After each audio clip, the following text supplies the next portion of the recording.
주의 이름으로 환영합니다.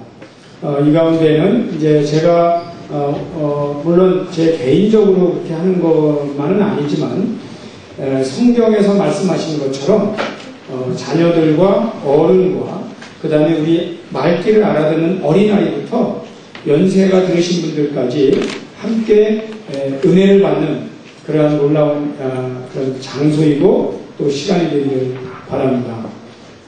제가 목회자로서 꿈이 하나 있는데 꿈이 좀 많아서 죄송합니다만은 꿈이 하나 있는데 3살부터 8까지 커뮤니케이션이 가능한 설교를 계속 꿈꾸고 있습니다.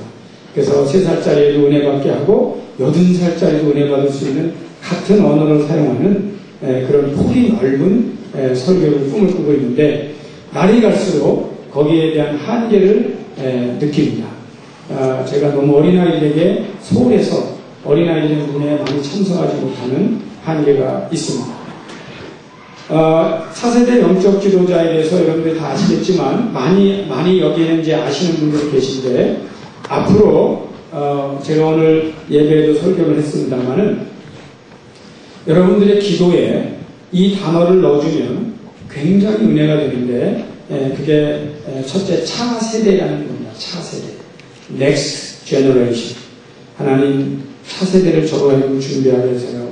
또 차세대를 준비하게 해주기 Next Generation을 기도한다는 것은 굉장한 영적인 깨우침이 거기에 일어나는데 예를 들면 저는 차세대라는 용어를 하나님이 저에게 계시로 주셨다 그렇게 믿고 있어요. 하나님이 inspired into my mind 내 마음에 주셔서 그래서 저로 하여금 세상을 보는데 큰 눈을 열게 하셨어요. 세상의 눈을 열고 보니까 내가 오늘 해야 될 일이 뭔가를 좀 더 클리어리 볼 수 있게 하셨습니다. 그래서 오늘 이 차세대라는 단어를 여러분의 기도 속에 넣어주세요. Next Generation. 그게 나라면 why not? 내가 차세대 지도자가 되달라고 기도해도 좋고요. 아니면 내가 차세대 지도자들을 기르는 사람이 되게 해달라고 해도 좋은데 제가 볼 때 저는 중간 존재입니다. 중간. 아멘. 중간에 있어갖고 Probably I can be either this one or that one. 이거 두 개 다 볼 수 있지만 두 개 다 제가 한번 계산해 보니까 저는 이런 마음을 가지고 있어요.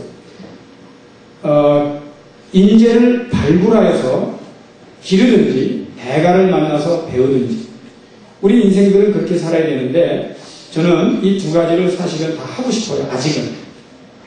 인재를 발굴해서 기르든지 대가를 만나서 배우든지 그리고 이 일이 최소한 3가지 차원에서 저는 하나님께서 쓰시길 바라는데 첫째가 뭐냐 크게 보면 이 일이 우리 기독교의 미래를 개척하는 일이 되기를 바라요. 기독교의 큰 그림의 대안을 제시하는 얼터너티브. 여러분 얼터너티브가 없으면요 비판은 별 의미가 없습니다. 예를 들면 축구하는데 레프트 윙이 못하면 아이 저 새끼 빼버려 그랬는데 빼고 나서 더 좋은 선수 못 넣을 바에 그 사람 빼면 안 됩니다. 그렇죠? 대안이 없이 무조건 비판하고 그리고 그걸 제해버리면 그건 오히려 파괴입니다. 그러면 여러분 저 사람 빼! 저 새끼 빼! 하고 욕하고 막 그러잖아요. 못하면. 그런데 이제 거기까지 좋았는데 뺐어요. 그 다음에 집어넣을 사람 없으면 그 사람은 역적이에요. 역적. 우리가 대안을 제시할 줄 아는 비판 정신을 배워야 됩니다. 대안이 있느냐 이거예요. 대안. 혹시 이제 가끔 제가 교회에 가다 보면 그런 일도 있고 뭐든지 그런 일들이 있어요. 대안이 있느냐.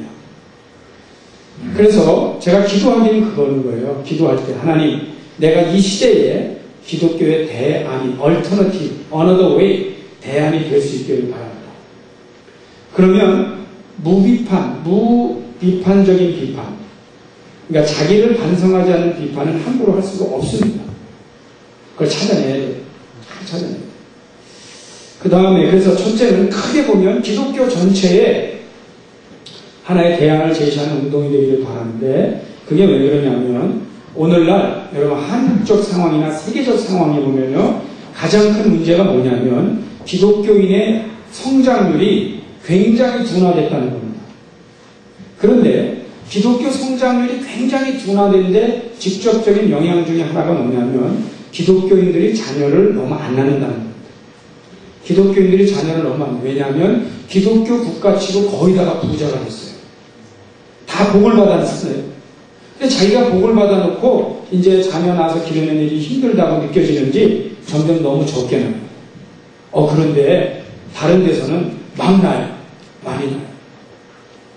저는 목회자로서 좀 무능한 면에 속해요. 그래서 우리 교회를 부흥을 못 시켰지만 제가 그래도 2005년도에 우리 교회 새신자를 한 4명을 확보했어요. 그 4명 다 태어나는 거예요. 여러분 만약에 우리 교회 교인들이 열심히 나서 10명을 낳았다고 해보세요. 그러면은 제가 10명이나 부흥시키는 위대한 교인 목회자가 될 수 있어요.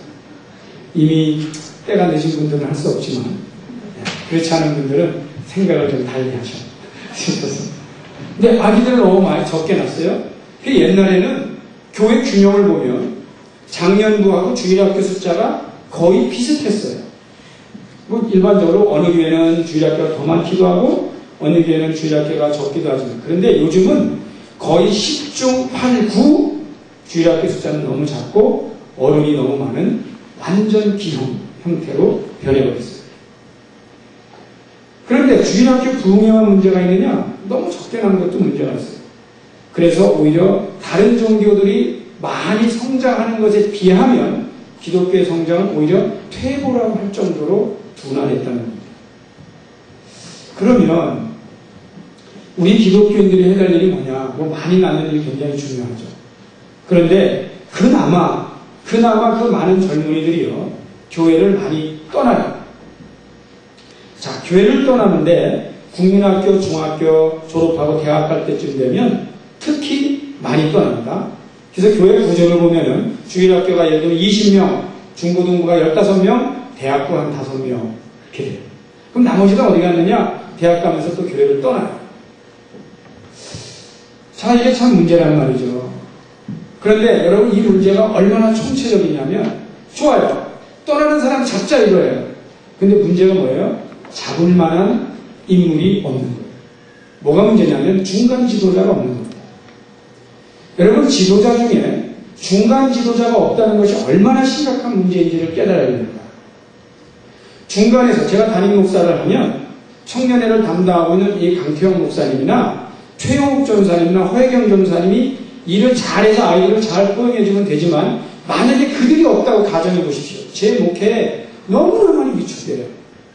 근데 많은 교회들이 어떤 현상이 일어납니까? 그들을 그 중간 지도자가 없어요. 두 가지 차원이죠. 제대로 훈련받은 중간 지도자가 없거나 중간 지도자를 둘 만한 예산이 없는 겁니다. 여러분 교회의 지도자가 영적 지도자들, 목회자들한테 예산을 너무 아끼면 안 돼요. 이 차영주 운동 가만히 들어보니까 자기 월급 더 달라는 소리네. 그렇게 생각하지 마세요. 제가 월급을 더 받겠다는 뜻이 아닙니다. 우리는요, 제가 서양교회를 가보면 제가 볼 때는 망하게 해요. 제가 볼 때. 그게 뭐냐면 제가 한국교회에서 공사하다가 영어 공부도 좀 할 겸 서양교회 가서 전도사를 해야겠다. 그리고 어플라이를 하는데 이게 게임이 안다는 게 나한테 잡 디스크립션을 주는데 일주일에 10hour만 일하라는 거예요. 10hour가 뭐냐 그랬더니 주일날 뭐 4hour에다가 뭐 위켄드에 뭐 한 6hour만 하면 된대요. 그러니까 1hour당 얼마 계산해서 한 달에 그렇게 계산해 주면 얼마 나오는지 알아요? 한 400불에서 500불 나옵니다. 물론 당신들은 정확히 하겠죠. 그러면 좋아요. 400~500불 우리가 전혀 그런 거 가지고 상관하지 않는다요. 물론 저는 못 갔어요. 왜냐하면 저는 그때 그거 가지고는 도저히 어떻게 해볼 방법이 없어서 제가 돈을 더 달리는 말이 아니라는 의미를 들어주세요. 최소한 미니멈으로 1000불 정도가 필요했어요. 아파트세는 내야 되지 않아요. 그래서 1000불짜리로 갔어요. 제가 5000불짜리 갔다는 말이 아니에요. 지금 우리가 뭘 의미하고 있냐면 최소한의 어떤 그 지탱을 해주는 힘들을 너무 우리는 뭐 해야 된다, 각종 일이 있잖아요. 가장 중요한 걸 생각하자고요. 자녀들을 지도할 만한 영적 지도자들 잃어버린다고 생각해요. 그래서 저는 교회는 재정이 있어야 된다고 믿고 어느 정도 있어야 되는데, 그러려면 믿는 분들이 다 최소한 신조 생활도 하고 하면서 부교육자인 중간 지도자를 둬야 됩니다. 이 중간 지도자들이 아이들을 양육해 주는 거지 저는 거기까지 못 내려요. 자, 좋아요. 어쨌든 어린이들이 전부 이제 전문가들이 있고, 그 다음에 옛날에는 교회가 재미도 있고 빵도 주고 뭐 어쨌든 그 동네에서 문화생활은 교회밖에 없고 뭐 그래서 또 가기도 했어요. 그런데 요즘은 재밌는 게 얼마나 많아요. 교회보다 재밌는 데가 너무 많아요. 그래서 재미만 가지고 교회를 할 수 없는 시대가 됐어요. 여기에는 묘한 게 하나 들어가 있습니다. 거기에 스피리추얼, 영적인 면이 들어가 있어요. 차세대도 굉장히 중요하지만 이제는 영성을 찾아내야 될 때입니다. 많은 것 중에 스피리추얼리티를 찾아내야 됩니다. 그런데 제가 하나 깨달은 게 뭐냐면, 영적인 면은 영적으로 기도하고 말씀을 배우지 않고는 도저히 디벨롭이 안 되는 게 영적인 부분입니다. 여러분 아무리 영적이고 싶어도 성경 공부 안 해보세요. 되겠어요? 안 됩니다. 여러분 아무리 영적으로 노력해도요, 가서 박사학위를 받아도 되는 문제가 아닙니다. 자기의 경건 생활이 없이는 그게 이루어지지 않는 것입니다. 그러면 어떻게 됩니까? 기독교인들은 요즘 굉장히 어려운 영적 싸움을 하게 되어 있습니다. 하나가 뭐냐면, 세상과도 겨뤄야 돼요. 세상에서도 지면 안 되잖아요. 그러면서도 영적으로는 무장이 되어 있어야 돼요. 그러려면 기독교인들은 일반인보다 2배가 바꾼 것이 정상입니다. 한번 따라합시다. 2배가 바꾼 게 정상이다. 너무 억울하게 합시다. 이렇게 바꿔야 되나? 학교 다닐 때도 한번 보세요. 학생들도 우리 오늘 청년들도 이렇게 보면 여기 있어야 되고 또 가서 시험 공부해야 되고 얼마나 바쁘겠어요. 근데 이 2가지를 다 한다는 게 어렵지만 우리 믿는 사람에게 하나님이 주신 사명이에요. 사명. 여러분 바쁜 스케줄에서도 승리하시길 축복합니다. 네. 그렇게 바쁜 스케줄 가운데 승리하면요, 하나님이 보너스를 하나 주세요. 제가 항상 강조하는데 아무리 바빠도 할 짓을 다 할 수 있는 은혜를 주세요. 너무 염려하지 마세요. 다 쪼개서 해. 근데 그거는 절대로 돈 주고 사는 거 아닙니다. 열심히 봉사하고 공부를 잘하고 봉사를 잘하고 집안일에도 좀 충성스러운 일을 별로 빠지지 않고 중고등부 때 해버릇하면 그게 감이 와요. 근데 그걸 안 해보고 하나만 해도 된다, 너는 아무 신경 쓰지 말고 공부만 해라, 이런 애들은 오히려 망치는 겁니다. 이것도 하고 저것도 하면서도 자기 일을 할 줄 아는 종합적인 선물 세트가 돼야 돼요. 자, 지금 영성이 굉장히 중요해요. 그 다음에 또 중요한 게 뭐냐면 차세대, 영적, 그 다음에 뭐냐면 지도자. 그래서 지도자. 따라서 한번 해볼까요? 여러분 오늘 세미나니까. 지도자 훈련은 어려서 받을수록 좋다. 어려서 받을수록 좋다. 여러분 나이가 들어서 받으려면 막 안 돌아갑니다. 내가 지금 이거 하고 있을 때인가 그런 생각이 듭니다. 나를 뭘로 보고 이거를 시키나 그런 생각이 듭니다. 근데 어렸을 때부터 지도자 훈련을 받아야 됩니다.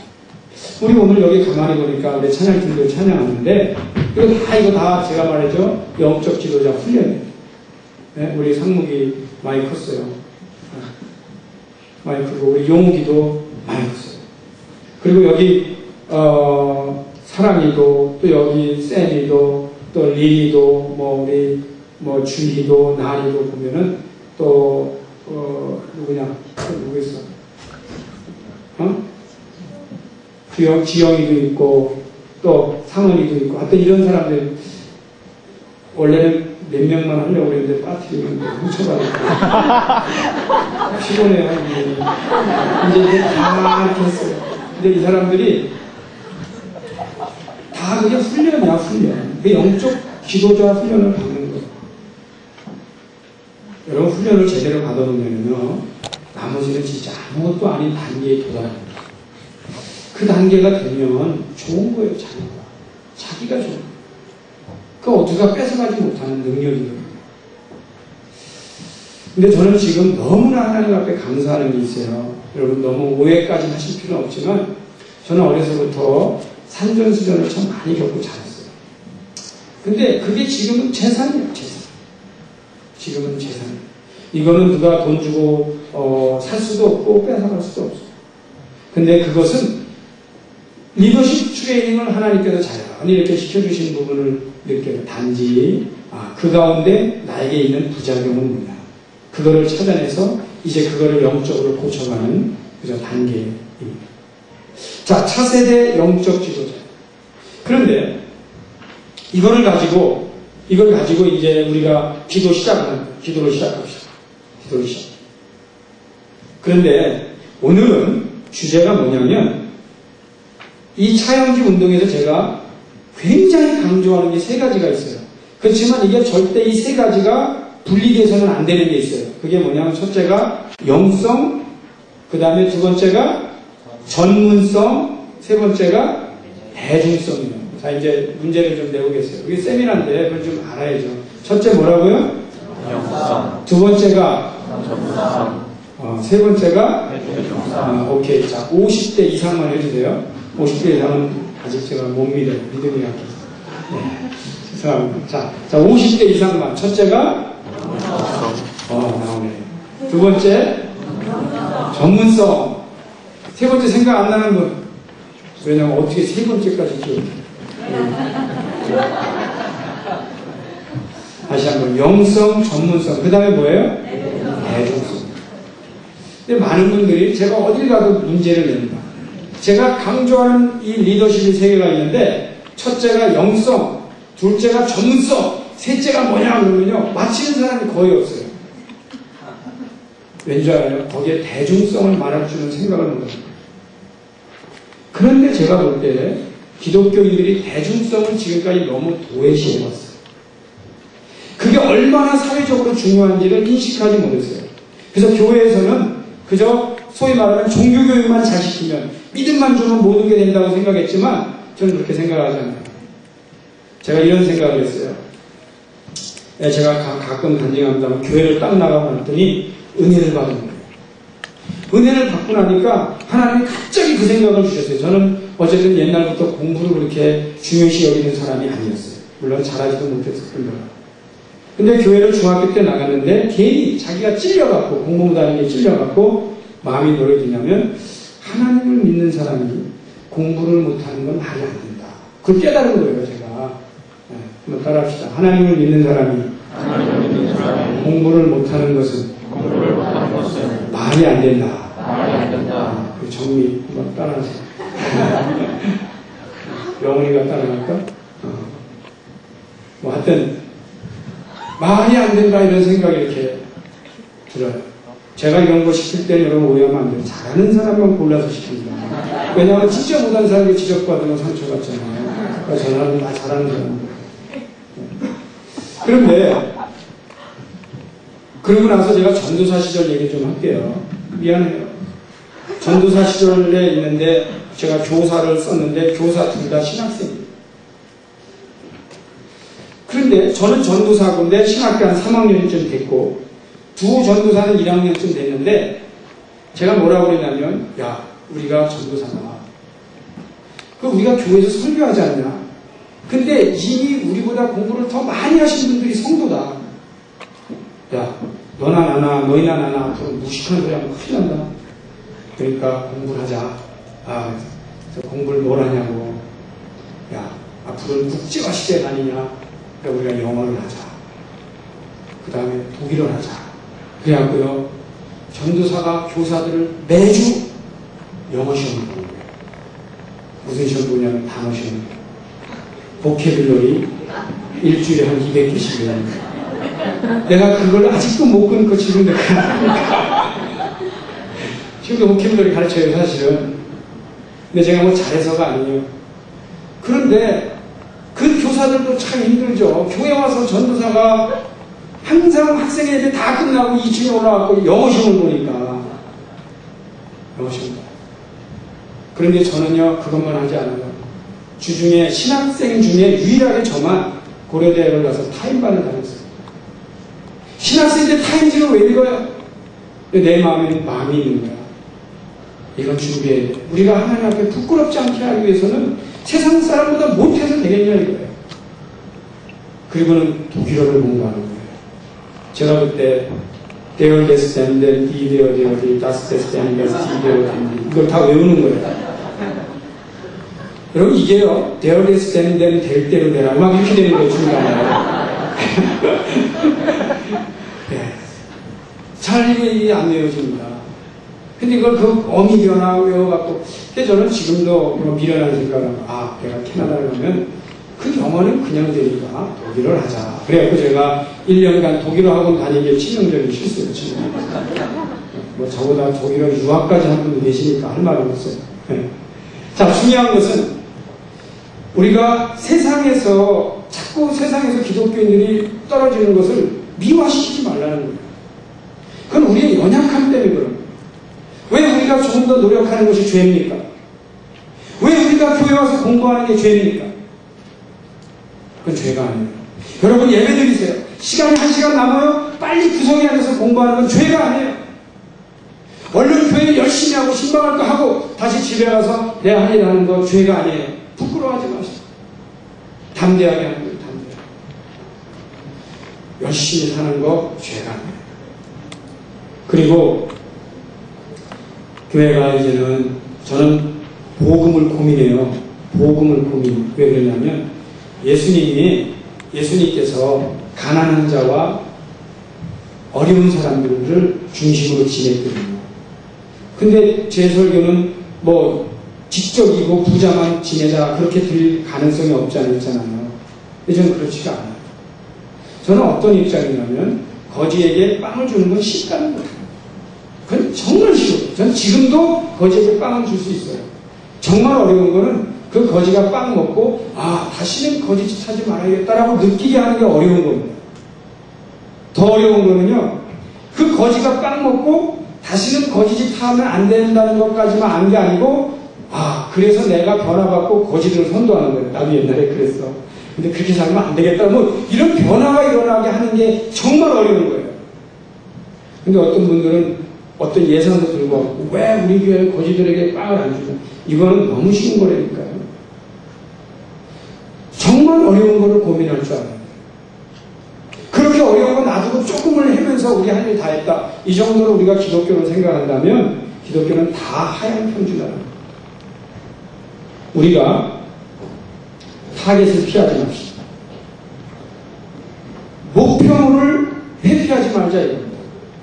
우리의 적은 공중에서 이미 최소한의 세력을 가진 사람들이에요. 그 사람들하고 우리가 함께 하기 위해서는 우리가 침략하기 위해서는 아니에요. 그러나 함께 가기 위해서는 우리가 할 일이 있어요. 자, 오늘은 전문성이라고 했는데 하나만 더 제가 빠뜨렸어요. 제가 기독교를 5가지로 진단을 했는데 빨리 읽어드릴게요. 첫째는 기독교의 복음의 하향 평준화라는 거예요. 이 복음의 하향 평준화는 건강한 것이 아닙니다. 여러분 학교도 하향 평준화가 별로 건강한 게 아닌 거와 비슷해요. 두 번째가 기독교가 기득권층의 이익을 대변해주는 종교로 전락했다는 거예요. 제가 이런 표현을 썼더니 누굽니까? 갑자기 생각이 나요. 강준민 목사님이 이제 제가 원고를 좀 보냈어요. 강준민 목사님이 나한테 메일을 보냈더라고요. 한 목사님의 언어가 기득권, 이익집단 이런 게 적절하지 않은 것 같다. 그렇게 저한테 보냈어요. 그런데 제가 다시 메일을 보냈어요. 내가 이 단어와 용어를 포기할 수 없는 것은 이 단어를 쓰지 않으면 해결되지 않는 문제가 우리 안에 있기 때문입니다. 그래서 나는 이 단어를 포기할 수 없다. 이익집단이라는 표현을 포기할 수 없다. 기득권층이라는 단어도 포기할 수 없다고 그랬어요. 아름답지 않아요. 그러나 언젠가는 이 단어가 포기될 수 있기를 기다립니다. 꼭 그때 이렇게 말 안 해도 돼요. 여러분, 이익집단이나 아니면 기득권층이라는 말이 무슨 뜻입니까? 본인이 먼저 차지해놓고 남들은 근처도 모르게 밀어내는 걸 기득권층이라는 거예요. 근데 교회가 그거 시작하면 끝난다 이 말입니다. 우리가 그렇게 하면 안 된다. 우리가 늘 자기가 양보하고 웰컴하는 스피릿이 있어요. 그 마음을 갖기까지는 오랜 세월이 걸릴 거라고 저는 생각합니다. 지금 그거를 이해하기까지는 오랜 세월이 걸릴 겁니다. 제가 예를 들면 고민하는 거예요. 야, 너는 기득권층 아니냐? 야, 너는 이 집단이 아니냐? 끊임없이 제가 기득권층이 되면 큰일 나요. 그래서 끊임없이 하나님 앞에 드리는 쪽으로 가지 않으면 기득권층이 돼요. 조심해야 돼요. 조심. 자, 그 다음에 세 번째로 부모와 자녀들과의 영적인 단절이 있는 세대. 부모와 자녀들 간의 영적인 단절이 많이라. 물론 원인은 오늘 아침에 말씀드린 대로 스피드라고 했어요. 스피드. 너무 속도가 빨라졌어요. 정신이 없어요. 그래서 제가 오늘 하나만 가르쳐 드릴게요. 부모님들은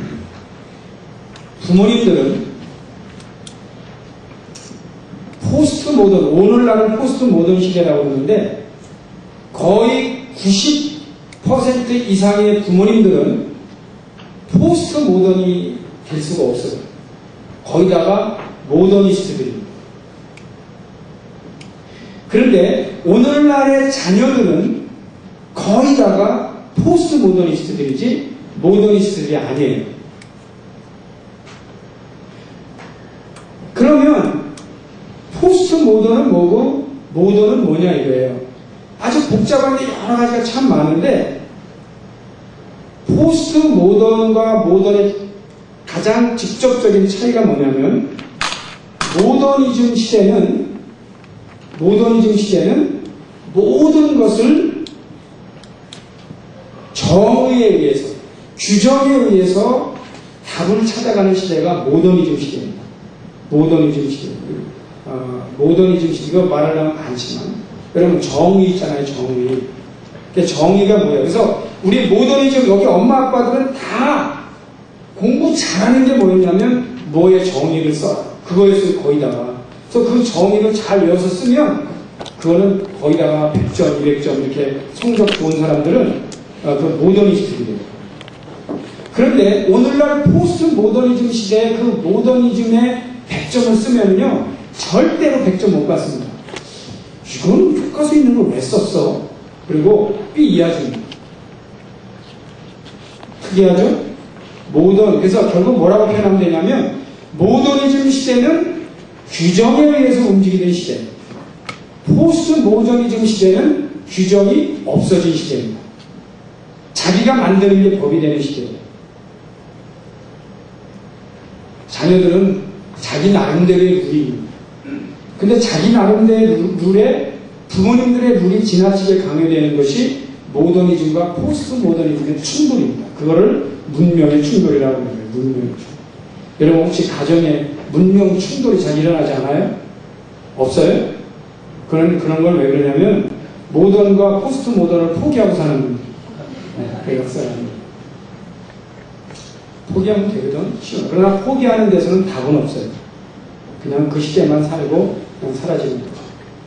그러면 이런 우리가 나름대로 부모와 자녀간의 대화들이 많이 단절입니다. 여러분 자녀들이요 너무 부모를 다 이해하는 것도 고민해야 됩니다. 그죠? 아니 얘는 어찌하여 우리를 다 이해했거든요. 나와 다른 게 뭔가 심각하게 고민해요. 자기 나름대로의 그 길이 있어야 돼요. 그 부모가 어떤 때 감당 못하는 길이 있는 거 너무 염려하지 마세요. 가만히 들어가서 일이 있으면 나는 감당치 못하겠사오나 하시라고 자녀들한테 길도 좀 줘야 돼요. 네? 너무 자기하고 똑같으면 어떡하겠어요. 자녀들이 나름대로 자기들의 길을 가고 그 다음에 자녀들은요 속도가 굉장히 빨라요. 우리는 부모님들은 이렇게 표현하면 돼요. 부모님들은 이미 모든 속도에 대해 포기한 분들 그렇게 보면 맞습니다. 네, 죄송하지만 부모님들은 요즘 문명의 속도를 절대 따라갈 수 없고요. 그거 따라가려다가 다 미쳐버려요. 도저히 못 쫓아가. 그래서 포기해버리는 거예요. 근데 자녀들은요 그래도 그 속도를 따라가는 자녀들. 그러니까 거기에 많이 차이가 있거든요. 그거를 우리가 다 뭐라고 할 수 없지만 그게 뭐냐? 여전히 몰라요. 그러나 그게 뭐냐? 현상은 있어요. 그래서 이게 뭐냐? 그래서 애매모호한 사상적 시대. 그래서 포스트 모더니즘이다. 그런데 관계가 있기. 그 다음에 마지막 네 번째로 사회를 향한 기독교적인 영향력과 지도력이 많이 상처를 받았거나 상실된 시대.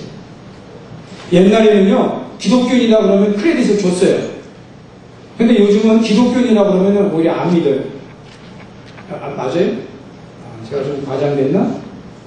그래서 여러분 어디 가서 기독교인이라는 크레딧을 가지고 뭐 하기는 쉽지 않습니다. 옛날 같지가 않아요. 뭐 미국도 그렇고 이제 캐나다도 점점 그렇게 된다고요. 목사님들이 비자 리젝트 비율이 제일 높대. 네. 목사 그러면 무조건 안 믿는다고. 또 뭐 한다. 이게 참 슬픈 일 아니겠어요? 기독교가 무조건 묻지 않고 크레딧이 될 때가 있었습니다. 근데 지금은 그렇게 되지 않아요. 점점. 그래서 가끔 우리가 지탄을 받아요. 우리 예수 믿는 사람들이요, 죄송하지만 어디 가서 너무 남의 눈에 띌 정도로 그렇게 이렇게 사람에게 짜증나는 일 하지 않도록 늘 조심해요. 웬만하면 주고 인정하고 그러지 이렇게 너무 심하게 하면. 어쨌든 중요한 거는 네 번째 그런 현장. 다섯 번째로 제가 지적하는 것 중에 하나가 뭐냐면 복음의 내용이 너무 국수적이거나 국지적이라는 거예요. 이 국수적이라는 말도 이해가 안 되고 국지적이라는 말도 이해가 안 되죠. 어쨌든 복음의 내용이 너무 자기 나라 중심적이에요. 저는요, 앞으로 세계의 중심은 한국이 되면 전 이런 말 좋아하지 않습니다. 여러분 아멘 하려고 준비했죠. 제가 아멘 하기 전에 미리 안 좋아한다고 표현합니다. 여러분 우리나라가 세계의 대중심이 될 필요가 없어요. 그보다 더 중요한 게 뭐냐면 세계와 함께 살아가야 된다는 사실입니다. 언제까지 중심이 되고 언제까지 경제하고 언제까지 우리가 침략하는 그런 사고방식에 의해서 여러분 때가 되면 하나님께서 우리나라 세계 중심으로 사용할 수도 있고 그게 안 되면 밀려날 수도 있는데 중요한 거는 이 나라에서도 마찬가지예요. 한인 커뮤니티가 이 캐나다에 와 있는 모든 소수민족보다 가장 우수할 필요가 없습니다. 단지 다른 소수민족을 무시하지 않고 같이 살아가야죠. 뭐가 그렇게 위대하고 뭐 그렇게 우수한 게 대단해서 남을 무시하면서도 죄책감을 못 느껴요. 저는 마틴 루터 킹 목사님이 돌아가셨는데 저격 땅에서 돌아가셨어요. 저는 그분을 존경합니다. 그분은 We shall overcome. 그 찬송을 그 노래가 사실은 복음성이 아니에요. 근데 그 모든 흑인들이 We shall overcome을 같이 불러요. 그리고 그 사람이 연설할 때 I have a dream. 꿈을 설명했어요. 그 다음에 그 사람의 theological key word가 뭐냐면 living together. 흑인들이 백인을 점령하자는 얘기도 아니고 백인들이 흑인을 점령하자는 얘기가 아니라 내가 말하는 것은 함께 살자는 것이다. 거기 오늘날 미국이 설득당해서 마틴 루터 킹 무슨 대회 그날이 할로데이가 되잖아요. 왜 우리가 넓게 보지 않아요? 아주 그냥 국수주의적으로 너무 교단 중심이에요. 어떤 데는 너무 작은 아이의 목숨을 걸어요. 제가 한국에 가서 설교를 했는데 두 가지만 얘기를 하겠습니다. 신학대학에 가서 이제 뭐 설교할 때 이 일이었어요. 첫째는 그 신학생들이 그렇게 뜨겁더라고요. 찬양하고 그러는데 은혜들을 많이 받아요. 근데 제가 어디서 설교했냐면 이런 데서 설교했어요. 올라가다. 거기는 강당이 이렇게 이제 여러 가지 해야 되니까 높아요. 높은 데 거기에 올라오려면 일반 학생은 이 정도 되잖아요. 그런데 높은 데서 설교를 했어요. 그런데 학생들이 은혜를 너무 많이 받아요. 그래서 제가 물어봤어요. 너희들 왜 그렇게 은혜 받냐? 물어봤어요. 여러분 지금 은혜 받으세요? 근데 왜 그렇게 받냐고 이제 물어본 거예요. 야, 니네 도대체 나 모르고 왔어. 나 이렇게 내가 위대한 설교자인지 모르고 왔고, 내가 이렇게 대단한 설교하는지 모르고 왔는데, 왜 그렇게 은혜 받는 거야? 하고 물어봤는데, 두 가지 차원에서 얘기했는데, 첫째는, 목사님이 강대상에 딱 섰는데, 첫 마디를 하는데 벌써 저분은 우리를 이해하고 있다는 감정이 들었다. 중요한 겁니다. 강대상에 쓴 사람이 청중을 이해하고 있다는 감정이 들었다는 겁니다. 그래서 제가 뭐라고 했냐면 그렇다면 그건 사실이다. 왜냐하면 나는 사실 니네들 기하기 위해서 지난 20년간의 시간을 투자했어. 그러니까 너희가 그렇게 봤다면 나는 그 하나님의 내 기도의 응답이요 노력의 결과라고 내가 겸허하게 수용합니다. 두 번째가 있더라고요. 왜 그렇게 은혜 받냐 그랬더니 두 번째 내용이 뭐냐면 목사님에게는 한국을 이미 떠난 듯한 메시지가 있다는 거예요. 그건 내가 원래 의도한 바는 전혀 아니지만 그 아마 내가 캐나다에 오래 살아서 그런 게 있나 보다. 자기들한테는 그게 거의 해방처럼 느껴집니다. 제가 그때 이런 설교를 했어요. 사실은 성결교회가 정말 성결하려면 진정한 성결은 성결을 극복하는 거다. 그 설교를 했어요. 이게 무슨 말인지 잘 모르겠지만 가만히 들어보면 여러 가지 생각할 게 참 많아요. 진정한 성결은 성결을 극복하라. 이게 뭐냐면 정말 성결하려고 그러면은요 자기 집안에만 매여 있어갖고 성결이 되는 게 아닙니다. 정말 이웃을 사랑한다면 내 안에만 갇혀 있으면 되는 게 그걸 극복해야 돼. 그 부분에 대해서 신학적 고민을 하는 거였어요. 제 말은 뭐냐면 정말 애국자가 되고 정말 훌륭한 인물이 되려고 하면은 이 나라에서도 마찬가지예요. 한국 사람이라는 걸 극복해야 돼요. 세계인이 돼야 된다는 거예요. 물론 왜 한국이 중요하죠? 그래서 제가 이런 말을 해요. 저는 사형주 운동을 통해서 세 가지 목표가 나름대로 있어요. 기독교의 대안을 제시해요. 두 번째가 기독교 대안이고 그 다음에가 한국 전체에 기여합니다. 그리고 세 번째가 우리 교회에 기여합니다. 제가 교회의 기반을 떠나면 자 어쨌든 건 빨리 지나겠습니다. 자 전문성에 대해서 이야기를 하겠습니다. 먼저 전문성에 대한 정의부터 하겠습니다. 전문성은 뭐냐? 혹시 많은 분들이 좀 전문성은요 특정한 분야가 있는 것이 아니고 모든 분야에 다 전문성이 있습니다. 전문가 그러면 마치 순두부를 끓이는 사람은 전문가가 아닌 것 같이 생각하는데 그렇지 않습니다. 마치 이 청소하는 사람은 전문가가 아닌 것 같은데 그렇지 않습니다. 마치 어디에 가서 이렇게 서비하면서 이렇게 그 웨이트레스 하는 거 전문가가 아닌 것 같은데 그렇지 않아요.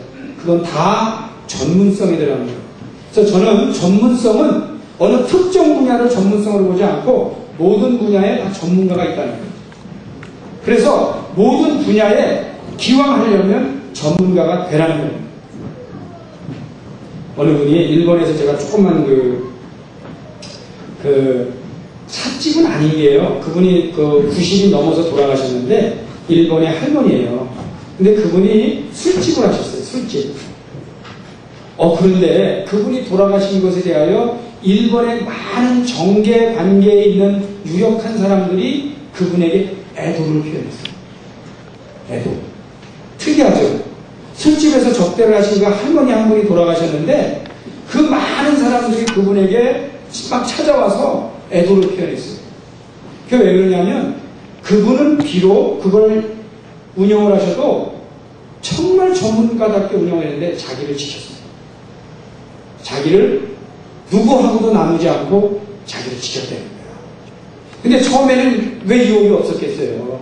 처음에는 왜 사람들이 많이 안 했겠어요? 근데 이분이 지켰고 놀라운 것은 이분이 자기 집에 오는 모든 사람들의 생일 카드를 준비해 줬어요. 놀라운 거 아니에요? 그러니까 자기가 그냥 무심코 갔는데 벌스데이 카드를 주는 거예요. 근데 그거를 몇십 년을 오는 사람은 잊지 않고 다 했다는 거예요. 그러니까 이 사람들은 감동을. 근데 그 사람은 어떻게 살았느냐? 그 사람 말을 들어보니까 그렇게 하기 위해서는 남보다 2~3시간을 먼저 나온다는 거예요. 거기에. 그래서 장부를 보고 하나하나 다 준비하고 그리고 문을 열고 오는 사람을 최고로 환영하고 그분들의 가사 문제를 하고 나중에는 인생 상담까지 해줬어요. 근데 그분의 물론 집은 거기에 이렇게 정관계자들이 들락날락하는 어떤 수로 관계된 거예요. 전 정확한 명칭인 줄 알고 있어요. 그리고 난데 그분 모든 일본 사람들이 그분을 애도하기를 그는 진정한 직업인이었다. 저는 모든 분야가 다 그렇다고 생각합니다. 어느 한 분이 어느 분야에 종사하면서 그 분야에서 남들이 정말 최고를 느낄 수 있을 정도로 해드리는 것이 전문성이에요. 어느 분들은, 제가 어느 분들이 그래요. 목사님, 내가 요즘, 밤에 이제 일을 합니다. 그런데 일을 할 때 보면은 그냥 거기 일하는 모든 사람들이 밤새 일하면서 하는 얘기는 다 요게 되는 거예요. 근데 요게 내용이 뭐냐 그러니까 내가 캐나다에서 인생을 망쳤다, 누구 얘기하면 계속 욕을 한대요. 근데 그런 가운데서도 비록 작은 일을 해도 거기에 정말 대단한 전문성을 발휘해요. 저는 저희 어머님을 가장 존경을 한다고 했어요. 저희 어머님을 너무 존경을 해요. 근데 저희 어머님은 일을 다니셨어요.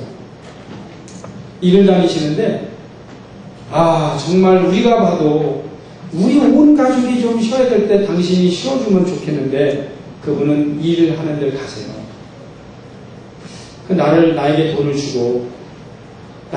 주고 내가 일을 하는데 맡았으면 최선을 다해야 된다. 그래요. 그런데 우리가 혹시 아파도요, 다른 엄마들 같으면 너 아프니까 학교 가지 마라. 그럼 얼마나 엄마의 사랑을 느끼게 해줘요. 근데 저희 엄마는요, 죽어도 학교 가서 죽어라. 그리고 가리는 거예요. 그러면은 학교 가면서 저 양반 우리 엄마 맞아. 그래가면서 하는 거예요. 어떻게 그럴 수 있냐. 다른 엄마들은 막 약도 사다 주고 그럴 텐데 우리 엄마는 학교 가서 선생님이 가라고 하든가 거기서 네가 정 못하면 어떻게 해야지 인마 집에서 자꾸 그러지 말라고. 그래요. 그때는 좀 서운했어요.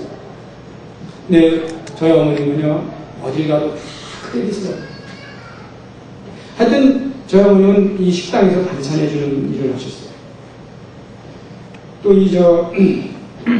건물 청소하는 일을 하셨어요. 저는 이 세상에서 제일 존경하는 게 우리 어머니. 그런데 그 모든 일을 하셔도 어디 가도 인정합니다. 그리고 절대 소홀히 하지 않아요. 제가 너무나 놀라는 것은 언제냐면, 제가 학교 다니고 이렇게 일을 하는데, 엄마, 우리도 김장해야 되지 않아? 제가 한국에서. 왜냐면 혹시 김장하면 아들들, 우리 아들만 넷이거든요. 딸이 없어요. 우리가 하면 뭘 하겠어. 그러나, 그래도 김장 때니까 좀 준비를 해야 되지 않나 싶어서, 김장해야 되지 않아? 그랬어요. 김장 다 했다. 언제 다 했냐? 저희 어머님이 일 나가실 때 한 6시쯤 나가세요. 그런데 그 하루를 김장하는 날을 결근하지 않기 위해서 2시간인가 3시간을 먼저 일어나서 혼자 일주일인가 2주일 만에 김장을 다 하고 일은 다 다니시고 우리가 잘 돼요. 왜 그러셨냐? 김장 휴가 이틀 빼지 않고 회사에 자기는 충성을 해야 된다. 조금 미련한 듯하죠. 저는 저희 어머니를 보면서 전문가라고 생각해요. 제가 한번 전문가 분야에 저희 어머님 이야기를 빼놓지 않으니까 할 수 없이 합니다. 저희 어머님은 이렇게 학교를 많이 다니신 분이 아니에요. 근데 여기 한번 오셨을 때 ABCD 배워야 되고 그러는데 이거 왜 이렇게 안 외워지냐. 근데 이제 저희 어머님이 너무 늦게 교회를 다니셨어요. 너무 늦게. 왜냐하면 일 다니야 되니까.